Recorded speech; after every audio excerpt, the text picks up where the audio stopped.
కోళ్ళకు, నాటుకోళ్ళకు జొన్నలు, రాగులు, సజ్జలు, కొర్రలు, వీటితో పాటు కొన్ని బియ్యపు నూకలు కలిపి చేసామనుకోండి చాలా స్టాండర్డ్గా ఉంటుంది అన్నమాట. కోడి వేస్టేజ్ అంటుండదు దాని వాళ్ళు చక్కగా మంచి కండతో కూడుకొని మంచి ఫ్యాట్తో ఉంటాయండి. ఇక్కడ ఉన్నాయి, చాలా స్టాండర్డ్ ఉంటుంది.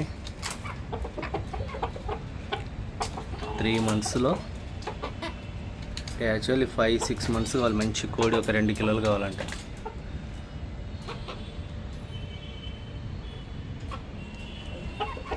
జాగ్రత్త పెంచుకుంటే మంచి నాటుకోళ్ళ మాంసం తినడానికి ఉంటుందన్నమాట. సండే రోజు పొలంకి వెళ్ళకుండా కోళ్ళకు, పిల్లలకు అన్నిటి ఫుడ్ రెడీ చేసి పెట్టుకుంటాం.